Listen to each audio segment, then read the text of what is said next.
guys! Magluluto ako ng pusit sa patatas. Totally con patati. Wow! Fresh na fresh ang pusit. Lutong Italian style. Wow! Magluluto na ang mami ni Venus and Perla. Malinis na yung calamari or pusit or totani. So, meron akong parsley at bawang. Kailangan ko ng patatas, chili powder, cooking wine, at asin. Siyempre, kailangan ko rin ng olive oil. Totani kong patati. Or pusit na may patatas. Wow! Perfect!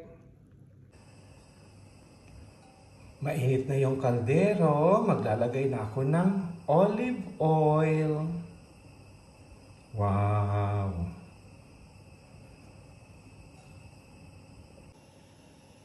Ilagay ko na ang bawang. Hintayin kong maging golden brown.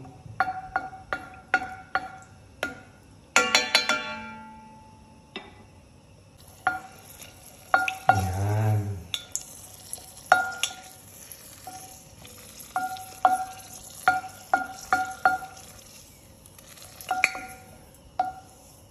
Sa side naman. And then, ilalagay ko na rin yung pusit or totani. So, golden brown na yung garlic. Ilalagay ko na yung calamari.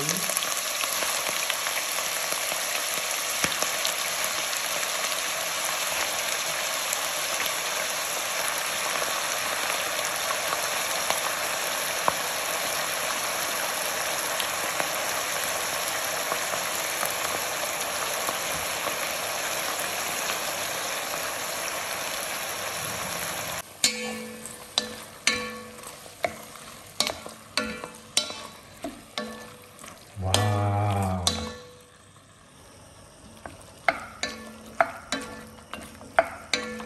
And then, tatakpan ko ng at least mga 3 minutes.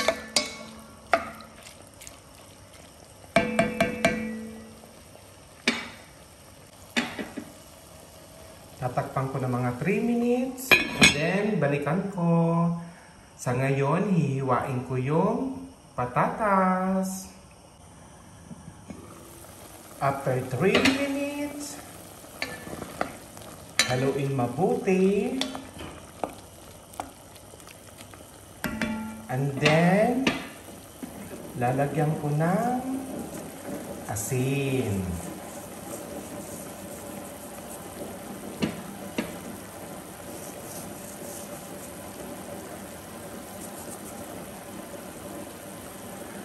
At haluin ulit.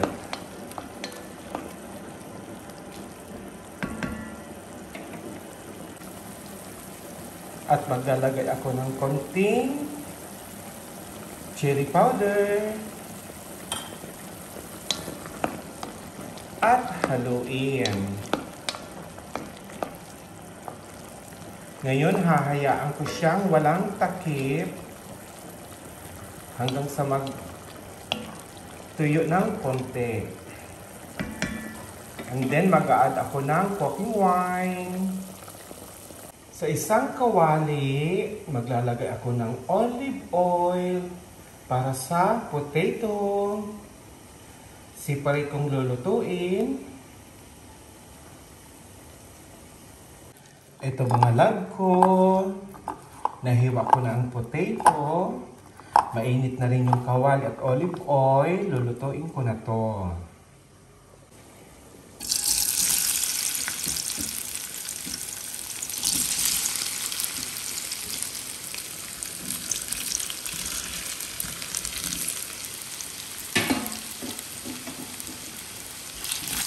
at haluin hanggang sa maging golden brown itong potato.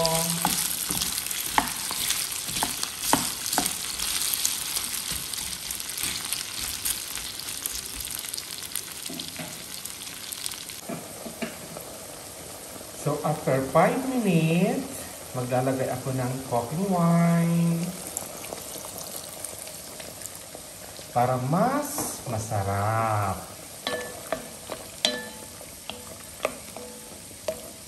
Para mas yummy.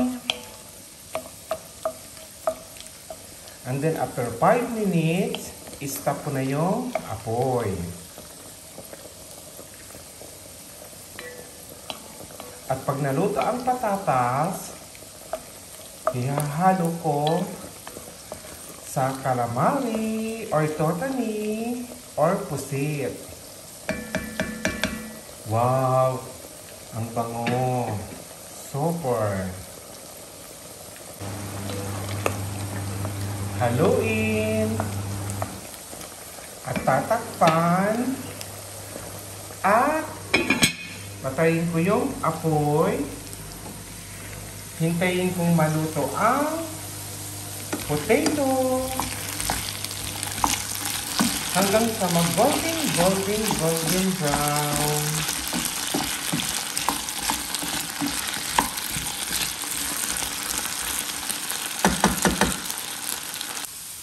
So medyo nag-golden brown na yung patatas. Lalagyan ko ng kunting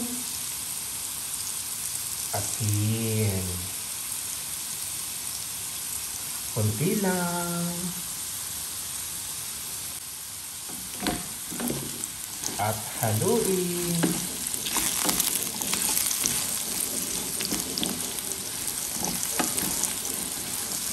Mga 3 minutes.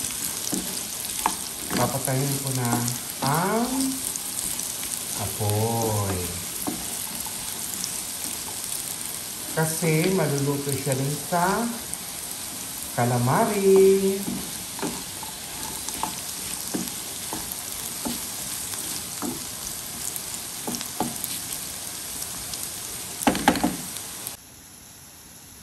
Ito na mga love ko. Ready na yung potato. Wow! Patayin ko na sa apoy. And then, yung calamari, sisindihan ko ulit.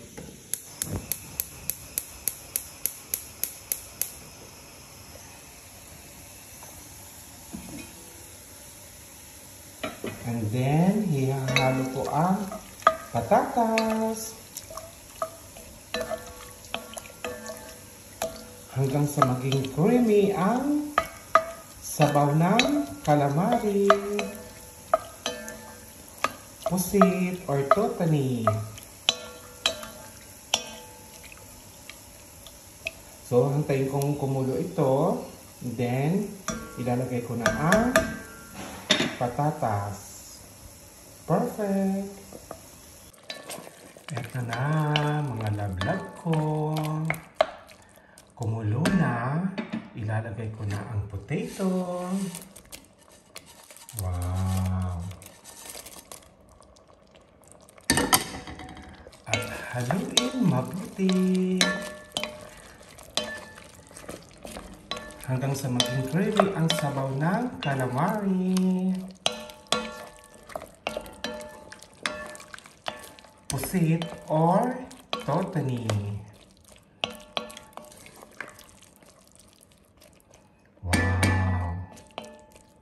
Tingin pa lang, super yummy!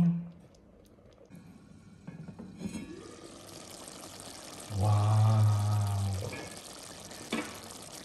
Ayan mga love ko, medyo creamy na ang sabaw ng pusit na may patatas. Wow, sarap!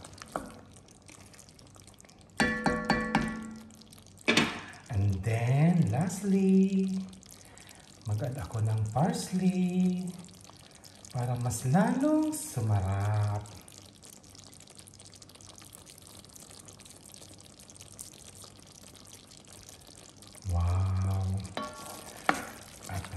haluin.